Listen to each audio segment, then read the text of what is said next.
Assalamualaikum warahmatullahi wabarakatuh. Gimana kabarnya anak-anak?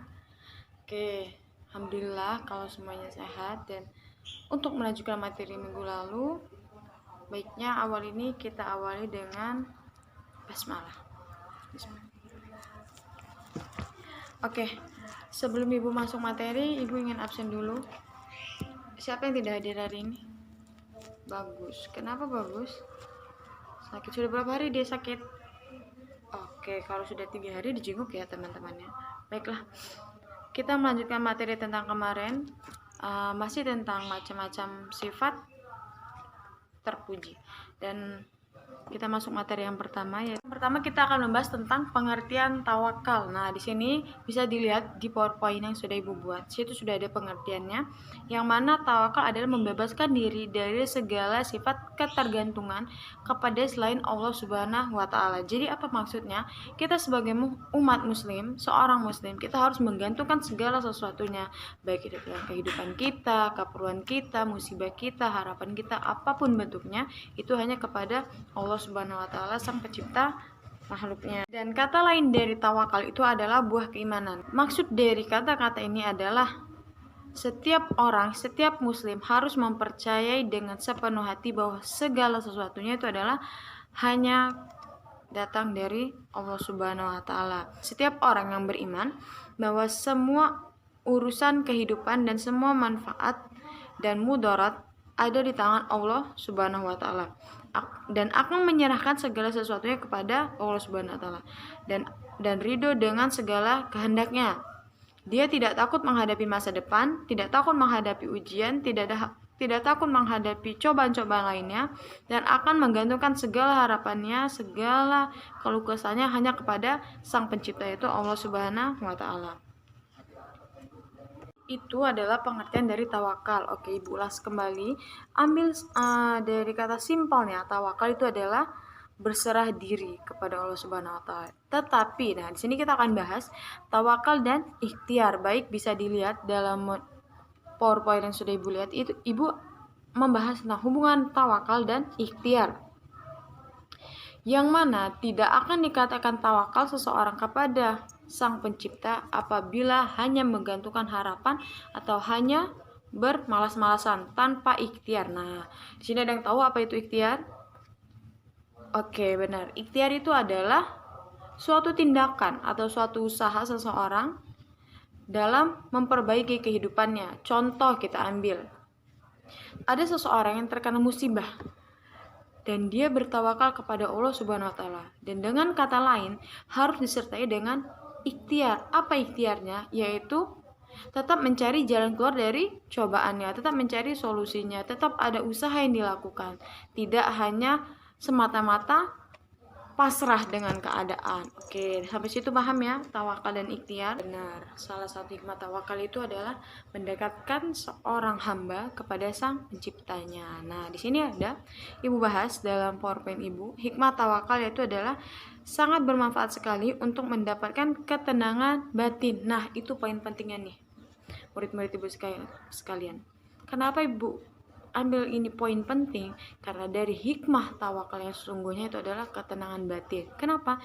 Kita tuh hanya berharap semata-mata semua itu dari Allah Subhanahu wa Ta'ala dan tidak takut akan apapun.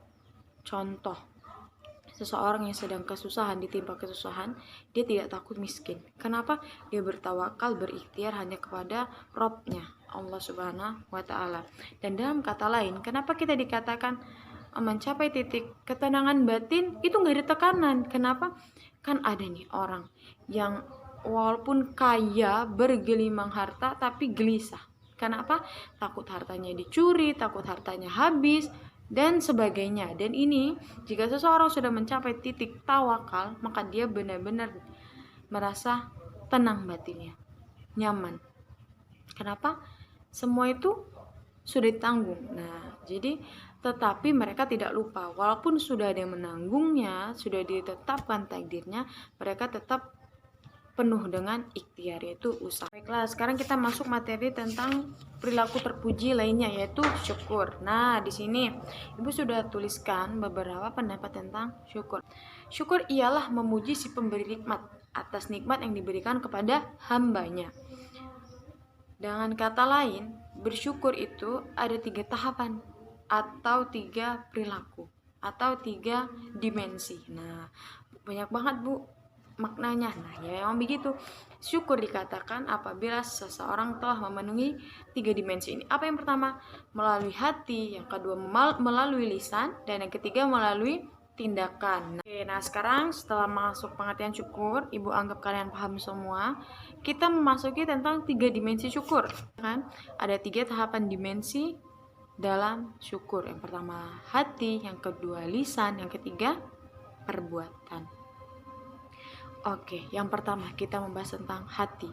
Rasa syukur itu tahap awalnya itu adalah hati. Nah, hati yang pertama itu dikatakan dia bersyukur apabila tahap pertama sudah dijalankan. Ibu ambil contoh. Seseorang mendapatkan nikmat dari Allah SWT, mendapatkan harta kekayaan yang berlimpah. Dalam hatinya pun dia bersyukur dan meyakini bahwa semua nikmat yang diberikan itu semata-mata hanya dari sang pemberi nikmat, yaitu Allah Subhanahu wa Ta'ala. Nah, itu dari hati, dia meyakini bahwa semua itu hanya pemberian dari Allah Subhanahu wa Ta'ala. Dan yang kedua itu lisan. Setelah dia percaya, meyakini bahwa semua pemberian itu hanya dari Allah Subhanahu wa Ta'ala, dia mengucapkan melalui lisan. Apa yang diucapkan? Yaitu kata-kata pujian seperti alhamdulillah, wa syukrulillah, dan sebagainya. Dan tahap yang ketiga yaitu adalah perbuatan atau anggota badan. Setelah tahap pertama, tahap kedua, tiba di tahap ketiga. Itu apa? Perbuatan. Perbuatan itu contohnya setelah dia sadar bahwa semua itu pemberian dari Allah, mengucapkan lafaz-lafaz syukru, dan yang ketiga, ia membelanjakan harta-hartanya di jalan yang diridhoi Allah Subhanahu wa Ta'ala, bersedekah, membantu fakir miskin, dan sebagainya. Itu salah satu perbuatan, dan itu tahapan-tahapan dimensi dalam bentuk syukur. Selanjutnya Ibu akan membahas tentang dalil yang berkaitan dengan syukur. Nah, di sini bisa dibuka semua Qur'annya. Quran surat Al-Baqarah ayat 152. Oke, bisa kita baca sama-sama ya. Yuk, sudah dibuka semua. A'udzubillahi minasyaitonirrajim. Bismillahirrahmanirrahim. Fadhkuruni adzkurkum washkuruli wala takfuruna. Yang mana yang artinya, karena itu ingatlah kamu kepadaku, niscaya aku pula ingat kepadamu, dan bersyukurlah kepadaku, dan janganlah kamu mengingkari nikmatku. Quran surat Al-Baqarah. Oke, nah itu salah satu dalil yang berkaitan dengan syukur. Oke, selanjutnya Ibu akan menjelaskan tentang keutamaan bersyukur. Nah, keutamaan bersyukur ini apa? Yang paling utama itu adalah mendekatkan diri seorang hamba kepada sang pencipta makhluk, kepada Allah Subhanahu wa Ta'ala. Oke, selanjutnya itu adalah kesimpulan dari materi kita hari ini. Bisa dibaca ya. Dari materi yang disampaikan di atas, Ibu menarik kesimpulan bahwa kita harus menjadi pribadi yang tawakal. Harus bisa mendidik diri ini menjadi pribadi yang lebih baik lagi, yang pandai bersyukur dan bertawakal kepada Allah Subhanahu wa Ta'ala, karena itu merupakan salah satu bentuk sifat-sifat terpuji. Oke, cukup. Mungkin Ibu rasa cukup. Ibu akan menyampaikan tugas kalian di rumah. Ada beberapa hal yang tadi terlewatkan dan harus kalian cari. Pertama, carilah dalil yang menjelaskan tentang tawakal. Oke, itu yang pertama. Yang kedua, berilah contoh dalam kehidupan sehari-hari tentang perilaku tawakal. Oke, yang ketiga,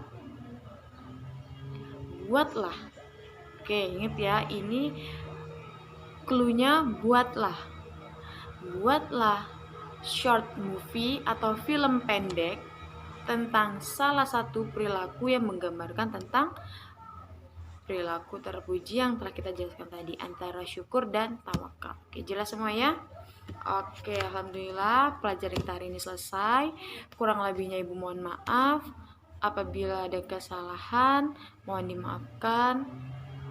Dan apabila ada yang belum bisa dipahami, bisa ditanyakan minggu depan karena waktu kita sudah habis. Oke, mari kita sama-sama menutup pelajaran hari ini dengan doa kifaratul majelis. Bismillahirrahmanirrahim. Subhanakallahumma wa bihamdika asyhadu an la ilaha illa anta. Amin. Oke.